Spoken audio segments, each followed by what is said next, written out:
Hi, everybody. Welcome. We're very excited to see you. We're going to get started in just a minute here with our guest, Eli Finkel. Really excited to have him today as our speaker, and we're so glad to see you. Eli, do you want to come on to the screen with me? Hello. Hi, thank you so much for being here. Really appreciate it. And Eli, I was warning you that we always start with a joke. I actually have one that is on topic. Can you Nice. believe it? I'm Okay, impressed. I bet you know this one. Are you ready? Yep. Why did the flower marry the mushroom? I don't know. Because he Why? was such a fun guy. Oh! Oh, You can't terrific. read books about marriage and not know that joke. I'm That is so the title excited. title of my next book on marriage, I think. I'm so excited that I got to tell you that. That's literally my favorite joke of all time, and I had Yeah, saved it for you. thank you. We're really excited that you're here, and folks are still joining us, but I think since we're a minute after noon already, and we like to be timely at BCFG, I'm going to dive in and give you a little intro, and you can pull up your slides, and we'll get started. And for anyone who hasn't joined us before, just so you know, this is a weekly seminar. We love doing this. We host scientists from the Behavior Change for Good initiative to share research insights. Eli Finkel is our guest today. He's going to present for 20 minutes of his slides about his research, and then we'll do 20 minutes of Q&A that you can enter at any time. You can start typing in questions during, and we'll answer as many of those questions you ask as possible.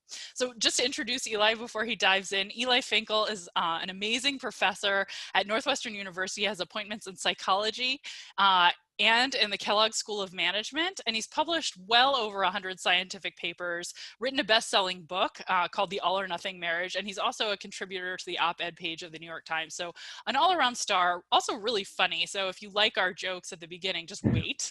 There's so much good stuff coming. I'm really looking forward to the presentation. So Eli, I'm going to pass the baton to you. Thank you so much for being here. Katie, thank you. And thanks to the whole crew at the Behavioral Change for Good group.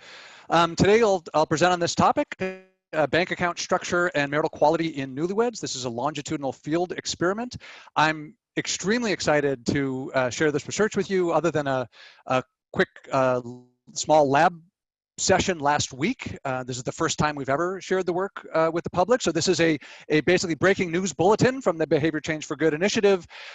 We hope you find the results as intriguing as we do, and I'm certainly interested in getting your feedback. So the project has a long gestational period and an even longer prehistory. This, in a sense, goes back to my days early this millennium when I was a postdoc at Carnegie Mellon University. With Deb Small, who's also a member of the Behavior Change for Good group. Hi, Deb, good to see you. She was a grad student at the time, but then she went off and got a faculty position at Wharton, where she admitted a postdoc named Scott Rick. And the three of us ended up working on a project that we were very excited about. And we published this paper called Fatal Fiscal Attraction, which looked at spendthrifts and tightwads in marriage. I could give a separate talk on that. Scott would be especially qualified to do it. That's not what we're going to talk about today. I just want to mention that this collaboration, the best thing that happened from it was that Scott eventually went on, took a faculty position at the University of Michigan and admitted a student named Jenny Olson, who's now an assistant professor at the business school at Indiana University and is the complete driver of the research that I'm presenting today. The theorist behind the work, the methodologist behind the work, the statistician behind the work, the driving force behind all of it. And Jenny and the rest of us thank the Russell Sage Foundation for their financial contributions to the research. So today we're talking about marriage. When I bring it up, if I sort of did a quick task to say what are the first words that come to mind, my guess is a lot of you would think romantic sorts of thoughts, things like love, passion, maybe commitment. And here's Justin Trudeau on his wedding day, and I mean, just gorgeous shoes on that guy, and obviously he's living the marital bliss. But when later, when Twitter was asked, what do you think he and his wife are thinking about here as they're looking at their phone, they're not. Twitter is not thinking that they're sort of reminiscing about, the nudes they sent each other in the romantic phase of courtship. They're thinking, what about the joint bank account? And look, it turns out that this is one of Twitter's pastimes. They like to talk about joint accounts. So Z says, I can't wait for the day at Real Stokie and I get a joint bank account, and I'm yelling at him for spending $10 on Poke coins on Pokemon Go, right? These are the sorts of aspirations people have on Twitter. And my favorite one probably comes from Asuda, who says, don't worry, baby, it's on me, as I proceed to use my debit card from our joint bank account, hashtag spoil your man 2020. So it's not just Twitter that's sort of obsessed with this idea of bank account structure and relationships. These are some headlines from the media. Yes, couples should have a joint bank account. Here's how. Those who keep finances separate are likelier to split up and be less satisfied. And to become one, how to combine bank accounts. But the problem here is it's not like the advice that you're getting is particularly coherent. Here's another sampling of articles from the media. Separate bank accounts could be the secret to relationship happiness, 7 reasons why separate accounts are good for marriage, and never, Kevin O'Leary says, never rely on a joint bank account, even if you're married. So highly contradictory recommendations, largely because the science really isn't where it needs to be in order to make more coherent recommendations. So this question, to merge or not merge, is sort of on people's minds in general, and certainly it was on our minds. This is what we wanted to ask, a very simple, empirically tractable research question, which is, are people who keep their finances separate in the newlywed period happier or less happy in their marriage than people who merge their finances? So turns out that there are 2 considerations here that I think are especially important for us to keep in mind. The first one revolves around the importance of handling money well for overall relationship quality. So if you look at the various things people fight about and try to predict from those fights how well their marriage is going in general, it turns out that fights about money are especially corrosive. So if we could intervene somewhere, it might be especially good to intervene in ways that help newlyweds manage their money more effectively, as those sorts of fights tend to be particularly predictive of relationship quality. The second thing that I think we should keep in mind as we consider whether or not to join accounts or keep them separate is more conceptual. It's, what does it mean psychologically or social psychologically? What does it mean to combine bank accounts? And here I want to draw on the research of my postdoc advisor when I was at Carnegie Mellon. Now this is Margaret Clark. She's a professor now in the psychology department at Yale. She has decades of research on this key distinction between a communal mindset and an exchange mindset in your relationships, where a communal mindset is really about being responsive to each other's needs, sort of pooling resources and allocating them as needed, whereas an exchange mindset is more about a tit-for-tat reciprocity thing, where anything you do, you get credit for, anything I do, I get credit for. Well, why am I showing you this graphic of a word find task? Well, I want you to imagine being a participant in this study, one of my favorites, one of the cleverest I know of, from 1984. Here's what happens in this study. You are going to get paid 25 cents for each word you can find in this word find task. But because the way the procedure worked, there's also another person who's in the lab today, a stranger to you, who actually got started on this task before you did. And so when you arrive, you see that the other person already found homeschool, quarantine, and toilet paper. And now you need to figure out, like, you need to find as many as you can. But 2 things happen in this study that make it especially interesting. The first is Clark manipulates whether you want to have a relationship with this person, whether there's a potential for you guys really to hit it off and maybe develop a relationship, or whether this person's crazy busy leaving the lab right away and there's really no chance of a relationship. So are you in sort of a communal mindset about the other person in the room, or are you in an exchange mindset? And she manipulates, or not manipulates, she offers you 2 color pens. So the person before you circled the words in red ink. You could circle the colors and you could circle the words in red ink, but that would make it kind of ambiguous. It would be sort of difficult to figure out after the fact which words you found, which words the other person found. And when it came to allocating the money, it's like, I don't know, it's sort of ours. Or you can use the green pen, which just makes it very clear. These are the words you get and the money you get. These are the words I got and the money that I get. And what she finds is that people who would really like to have a relationship disproportionately choose the red pen. They want to sort of slosh over who actually gets credit for stuff. People who are not interested in pursuing a relationship use the green pen. They want to know, these are my contributions, these are yours. Well, turns out that this isn't just an interesting thing to study among strangers. In subsequent research from Clark and others, including I collaborated with her on this particular project, turns out that people who adopt this more communal mindset tend to have more satisfying marriages, again, across the newlywed period in particular.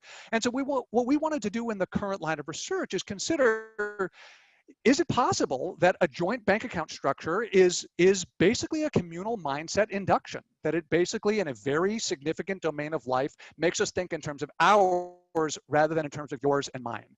This week is your week to pay for the groceries, next week is my week to pay for the groceries, versus every week is our turn to pay for the groceries.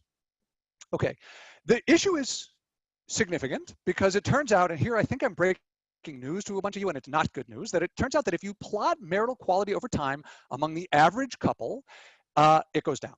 That is, on average, and this is true of this study, this 2001 study, but this is true of every study I have ever seen, that if you follow relationships over time, on average, marital quality gets worse.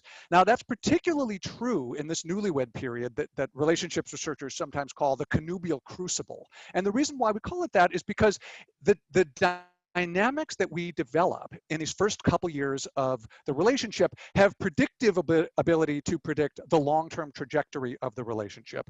And so in the current research, we focus on those first 2 years. So if this is the typical slope that you see, that on average marital quality goes down, is it possible that randomly assigning people to adopt a joint bank account structure mitigates that effect somewhat, right? Probably doesn't make them feel even happier than they were at the beginning, but at the very least reduces the extent to which they show this decline over time in relationship quality.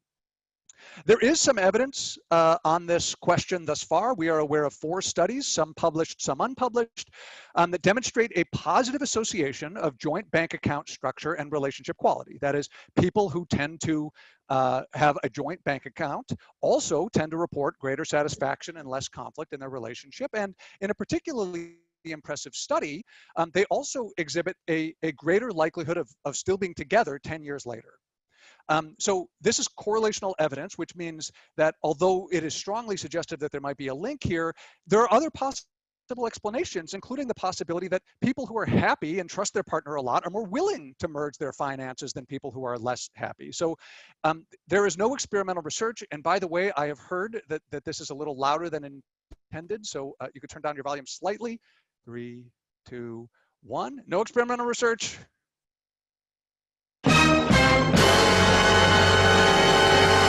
You're welcome for that.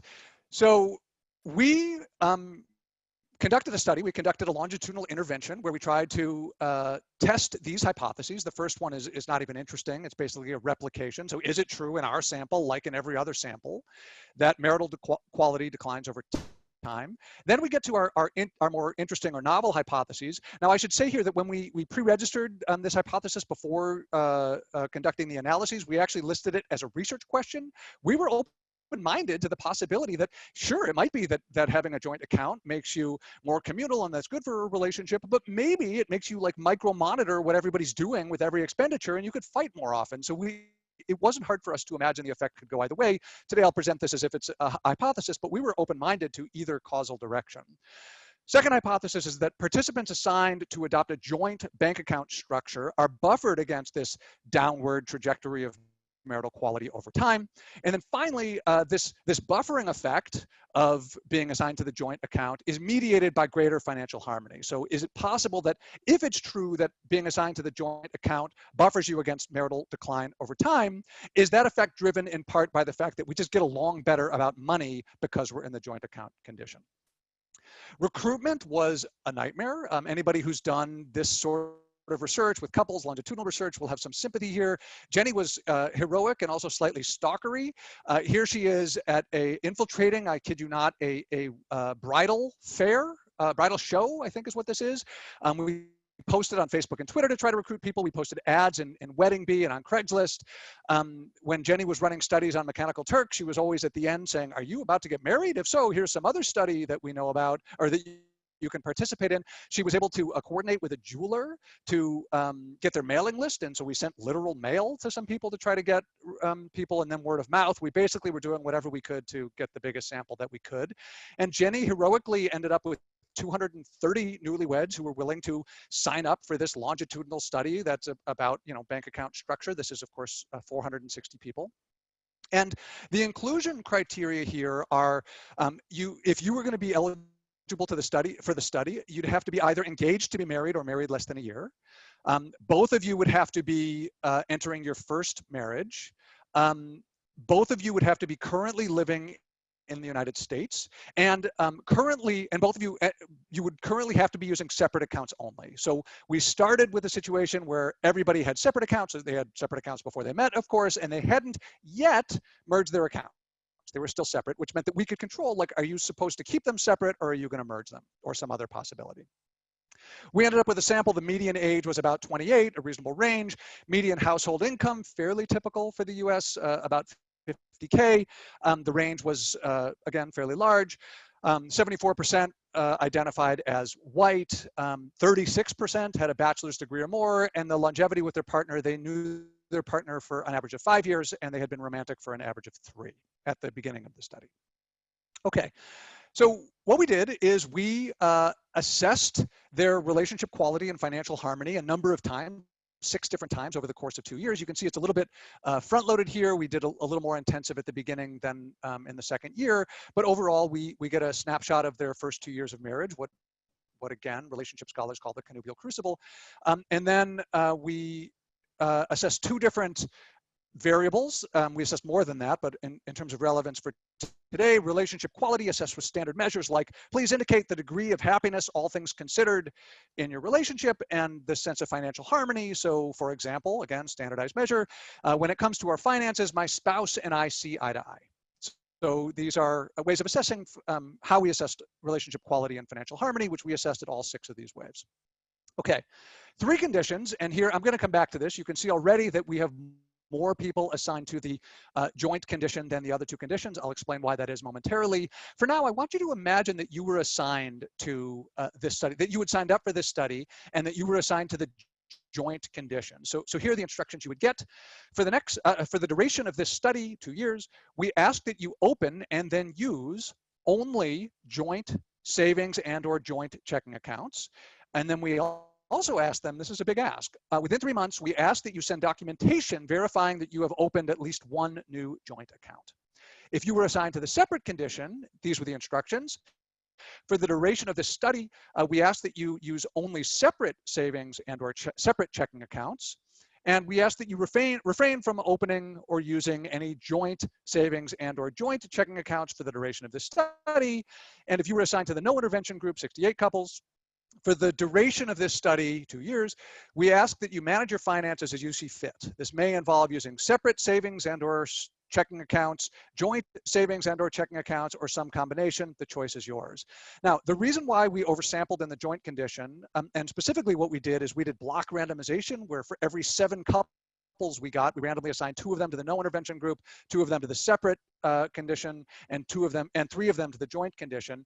This is kind of a big ask, asking people to make a major shift to their current financial structure and send us evidence. We thought we would have attrition right off the bat in that group, and in fact we did. So these are the compliance rules that we used. We set this up before doing our analyses. Attrition counts the people who failed to complete any of the follow-up surveys. So in fact, we did get more attrition just right off the bat from people in the joint condition. Again, that's what we thought would happen. So we ended up with 60 couples, 120 people in the joint condition, 56 couples in the separate condition, as you saw on the previous slide, 68 couples in the no intervention condition. But of course, separate from whether they decided to drop out of the study from the beginning is the extent to which they complied. So it may be that you were assigned to the joint condition and said, heck with that, we're keeping things separate, and there's not much we can do if people decided to do that. Turns out there's lots of different ways for defining whether people were compliant or not. So we end up, if you want to use the strictest version of compliance, you end up with about 27 couples, 54 people in the joint condition, or the liberal compliance is almost 50 couples, 48 couples. Strict is somewhere in the 30s. Today we'll show you the strict compliance. These are the most precise tests that we can offer, but if you use the liberal, the bigger sample, the results are all the same. Okay.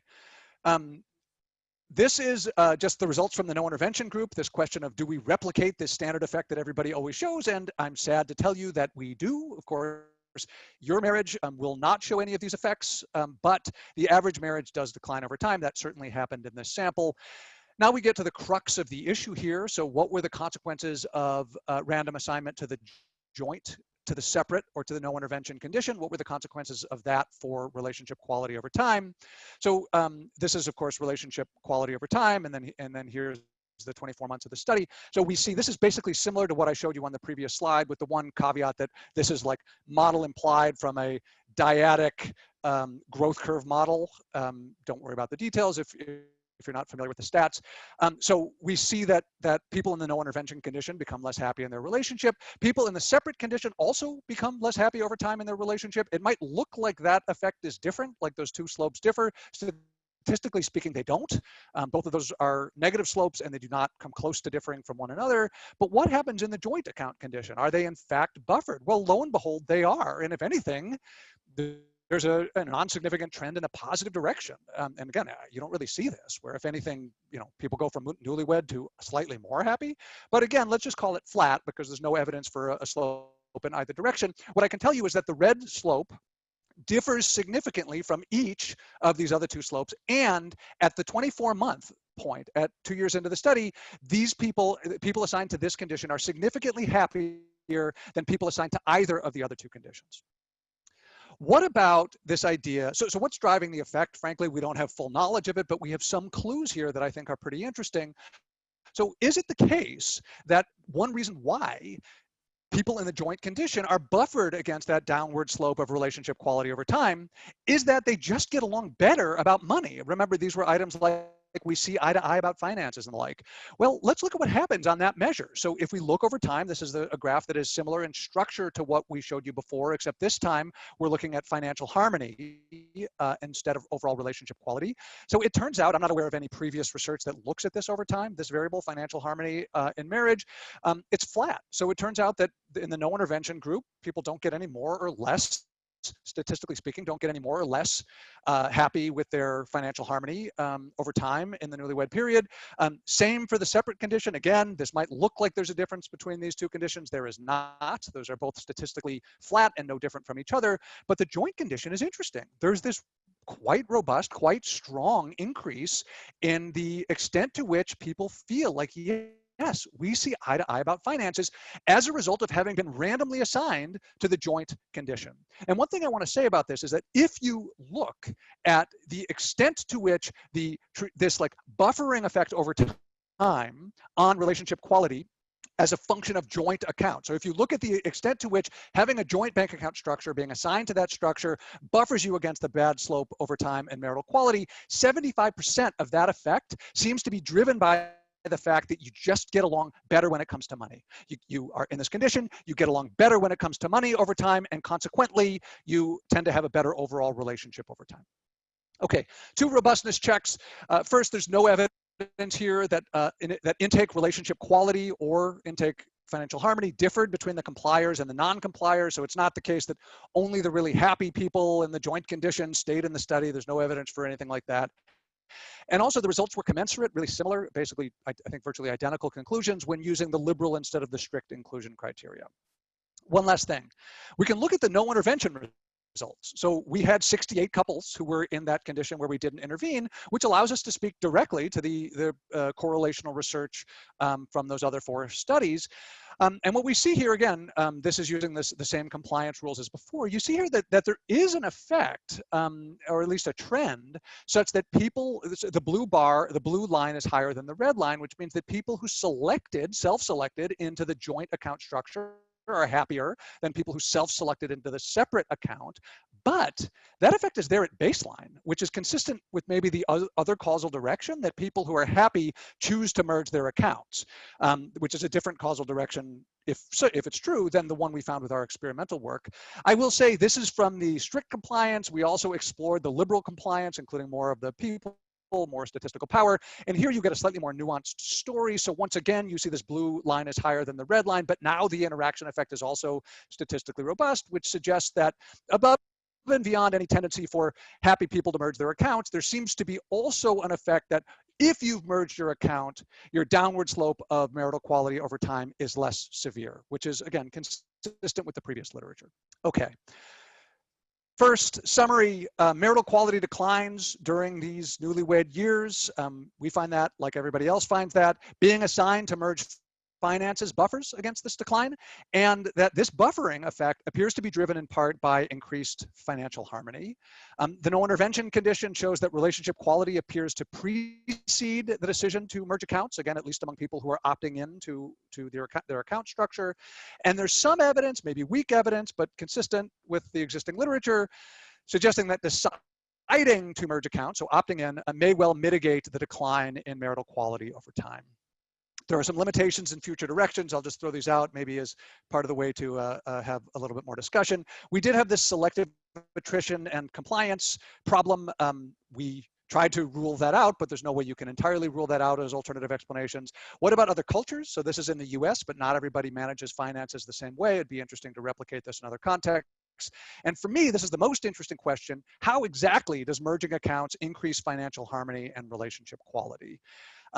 Finally, before we go to the Q&A, I want to tell you that science is on sale. So if you find that this idea of applying science to understand how relationships work has value, you can today buy my book for $1.99. I don't know why my publisher timed it for right now, but I urge you to listen in while you go to the Kindle store and buy it. With that, I open it up to broader discussion. Thank you. Thank you, Eli. I'll do a clap. That was really interesting. And also, I'm a little disappointed you didn't have any sound effects when you told everyone your book was on sale, but you know, next time you can do better. Dun, dun, dun. Yeah. I also realized I should make two announcements, two really quick announcements. I'm so excited to dive in. We have 47 great questions, so we'll definitely get to as many as we can. We have a new feature this week that it looks like many of you have figured out to use, but you can upvote questions with a thumb if you particularly want to hear them answered. So feel free to use that feature as you're listening to us talk about some other things. And I should also note for everyone who logged in and is like, where's Angela? I miss Angela. She'll be back next week. She unfortunately couldn't join this week. Both of us will normally be your co-hosts. So I know Eli also was going to welcome Jenny to help with the Q&A. And Jenny, we'd love it if you would unmute and your video and smile for us. Thank you for the wonderful work you both did. We've gotten tons of questions. Let me jump in with one from Ross O'Hara. Ross is interested in whether or not you have done any analyses, maybe moderator analyses, maybe some other kind of analyses to account for differences between couples in their levels of income or debt. They're curious. I think Ross is curious both about whether or not different income levels in a partner relationship might moderate these effects, and also whether, if they're in debt, that could be a problem. Jenny? Yes, so excellent question. So because this is so new, we're still working through all the different analyses questions. We have not considered individuals' differential contributions to the financial portfolio. So like if one partner earns more than the other. We do know that on average within the couples, it's about 50-50 in terms of who's contributing more to the pot, but we haven't done really systematic analyses. We do know that the general effects that Eli presented hold when we control for household income. And just before this call, I actually looked at moderation by household income, and we see similar patterns of effects for both relatively lower income couples and relatively higher income couples. Given the way the current environment is with COVID and things, I think that these income questions are going to be really important moving forward. And we'll continue to look at this. That's great. So there's tons of interest in moderators, and I know you just noted that this is fresh data, but Gretchen Chapman is asking if you've either have already looked at any other moderators or considering looking at any others. She's interested in tightwads versus spendthrifts, mismatches on that dimension. What happens if the family expenses are one-sided, like one person earns all of the money, and so on. Let me chime in briefly on this, and then Jenny, I'll toss it over to you in case you want to elaborate. Sure. We are desperately eager to look at those sorts of moderational questions, and that question about spendthrifts and tightwads, like that was the work that Scott and Deb and I first started doing. So it's super interesting. That particular question would be an especially complicated one because it would be like person A's tendency to be a tightwad versus a spendthrift, person B's tendency to be a tightwad versus a spendthrift by the experimental intervention.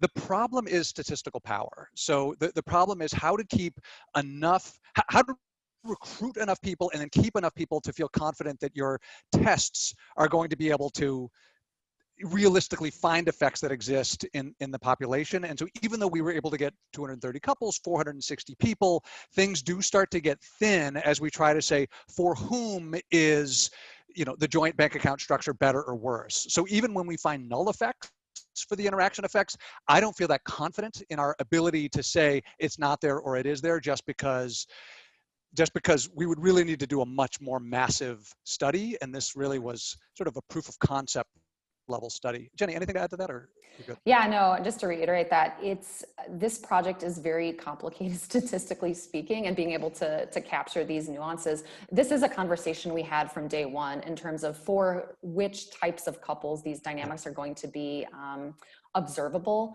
We talked about tightwad spendthrift. You know, you can imagine couples where one partner is a tightwad and one's a spendthrift. Like if you put them together and force them to look at each other's spending, it's going to cause problems. Yeah. And in generally speaking, you know, we talked about moderators, like when couples are matched on them, they may do better with joint, but when they're mismatched, that might actually bring some of these, you know, more difficult conversations to the picture. So again, those are questions for future research. We do have some of those data, and we're going to continue looking at it. Katie, just to put a final point on that before I throw it back to you. So the spendthrift tightwad moderation is particularly interesting here. I would hypothesize that effect should be especially strong when finances are tight. And to test a hypothesis like that, like a three-way or a four-way interaction effect, you're talking about many thousands of couples to get the statistical power to do it. I love, by the way, that you're bringing this up at this seminar. Behavior Change for Good tries to focus on running really big, you know, enormous studies. We call them mega studies. And so if there's anyone listening who knows how to get a sample for Eli and Jenny of tens of thousands of couples or even thousands of couples, maybe there's someone from the knot, feel free to follow up with them after this. It sounds like there would be a lot of exciting things they could do if you could help them find more people. Thanks, Katie. So another plug. We're like, yay, science. Okay, yay. So knowing that it'll be hard to answer, I'm still going to ask you a couple more questions and just ask you to speculate about this because there's so much interest in different types of couples. Two questions about different types of couples. One, and you noted this in your final slide that it's a further direction, but can you speculate based on other research you've seen about how this might be contingent on the cultural context that you're embedded in if you were studying a non-weird population? And I'm going to bundle that with lots of people are curious about LGBTQ couples, whether anywhere in your sample, and whether you think you'd see the same things in those populations. Let me comment briefly on the latter one because it is more technically straightforward, although I think morally fraught. These were heterosexual couples. So we actually started this research in 2013. It's also why our pre-registrations were not as rigorous as might have been the case if we were doing the research today. So given that the law of the land had not yet made same-sex marriage legal and so forth, and given that we were sort of speaking to an existing literature, which was almost exclusively heterosexual, our sample is heterosexuals. There's no question that to do this research properly and to be able to generalize the follow-up research, we'll need to take account of that. My guess is that when we have our tens of thousands of couples that the person on this call is going to endow to us, and we're able to test whether there are differences in heterosexual versus non-heterosexual couples, my guess is that there will not be reliable differences. I could come up with an alternative hypothesis because gender dynamics vis-a-vis money are complex in heterosexual couples in ways that are not necessarily as complex in say a couple with say two women or two men. But in general, the research that exists that looks at the extent to which or the ways in which same-sex couples versus heterosexual couples tend to marry shows mostly null effects.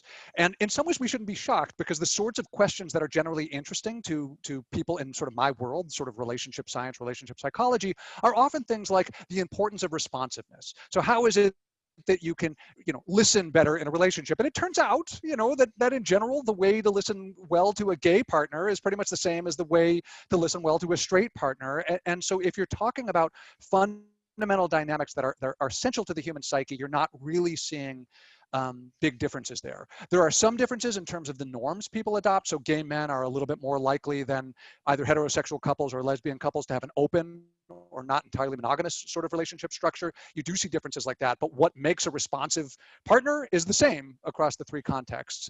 How money plays out, there could be an effect there. My guess is that this idea of cultivating we're in this together, the sort of communal headspace versus exchange headspace, that the benefits will be comparable across the two. That's my guess. Oh, what was the first question? No, I'm sorry, I bundled them. Weird. Yeah, what happens if there are non-weird participants? Do you think there would be cultural differences? Are there some cultures where you would expect the effects to be stronger versus smaller based on past research? I don't have strong instincts, Jenny. If you do, I'm happy to throw it to you.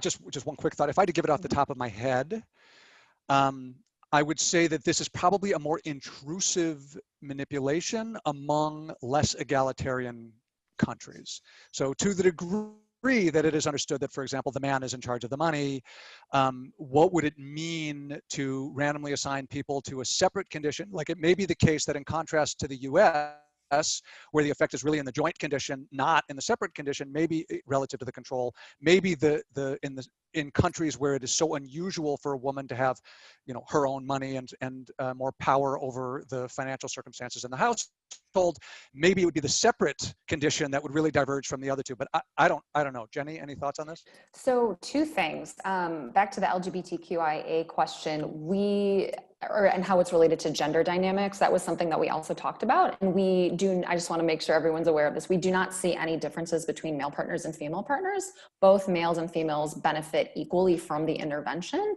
which also speaks to the idea that I also share Eli's intuition. I don't think there would be systematic differences across different types of relationships.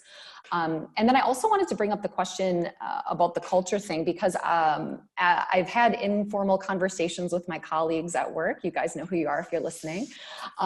And for instance, couples from India, it's going to be a different type of dynamic. So I know in certain cultures around the world, the wisdom is you should always have a little bit of side money, just in case things go south, to protect yourself in the event of, potential troubling dynamics in the relationship. And so I also agree with Eli in the sense that it may differ. We don't have that evidence, but that is another reason that, if other people want to collaborate on this and have access to these sorts of data would be super helpful. But lots of rich possible insights in future directions. So if you know anybody who has access to like tens of thousands of couples from Antarctica, send them our way. Antarctica. Forever. I love that. No. Got to demonstrate the robustness of these effects. Right. Yeah. Okay, so another interesting question here that I think, a lot of these people are going to ask you to speculate, because we understand that you don't have this level of detail in your data and can't look at this. But one question is just thinking about joint versus separate accounts versus mixed accounts. So you focus here on people who have only exclusively separate accounts, or people who have some joint account, but presumably maintain some kind of separate accounts, so since that's where they started. What do you think would happen if you did an exclusively joint account treatment, and why didn't you? Jenny, I remember talking extensively about that. Do you remember what we had talked about? So just so I'm understanding this question, just to be clear, when people were randomly assigned to the joint account, we told them they had to discontinue use of the separate. Oh, that is really interesting. Okay, yeah, so it really was exclusive. Exactly, okay. Exclusive joint account. And so Eli hinted at this with the compliance rules. There's a lot of complexity here, but the liberal compliance rules, those included people who partially merged. They kind of sort of follow the directions, but not to the extent that the strict compliance people did. And so that would be a situation where people maybe opened a joint account when they were assigned to the joint account, but maybe they maintained a separate account at some point in the study. My own gut reaction suggests that, we see that joint is good, but I also can see there's probably some benefit to having a separate to some extent because of that delicate balance between interdependence and autonomy. That's something, Eli, that we had talked about in the beginning of like, well, which way is it going to go? And we found ourselves really torn because I think there's advantages to both scenarios. And there's advantages in both scenarios for different couples, different points of their lives, etc. But on average, we do see that trend toward, joint being better. But the idea is the mixed would be a question then for future research. Yes. And so we have that a little bit within the partial, but I think to look at that question, we'd have to, do a new systematic investigation. So Katie, one of the, I think, most significant insights over the last 20, 30 years from this, field of research that I focus on, the sort of relationship scholarship, is the immense tension that is inherent to intimate relationships. That is, you get to choose whether you would like to have a profound sense of intimacy and connection, or whether you would like to be protected from being hurt or exploited. And you actually cannot do both. This is, to some degree, this is more foundational to trust more generally, but especially within the context of our intimate relationships. And so we can choose to protect ourselves and to make sure that we keep our own separate accounts, and that, that would just be one example among many, that we don't make ourselves fully vulnerable, we don't tell our most vulnerable secrets to our partner, and that will indeed keep us safer from exploitation, but it will come at the expense of putting a limit on the level of closeness we can get. And so I think these questions about bank account structure, are we totally merged, are we totally separate, are we somewhere in the middle, is sort of hedging about all of those sorts of things. And the last thing I want to mention about this point is a lot of the things that, certainly in my book, but also that I think the implications of today, the project we just presented today, I think a lot of these things depend fundamentally on, do you think there's a core of decency in your partner and in your relationship? Like, not is it the greatest thing ever, but do you think your partner is a decent human being who really actually cares about you despite not being great at expressing it? So forth. If so, then there's all sorts of things that relationship psychology, relationship science can tell us about how to make those relationships better, pretty much all of which will make you more vulnerable to pain and exploitation if your assumption that your partner is a decent person is wrong. It's really interesting, this challenge and the tension that so much of your research points to.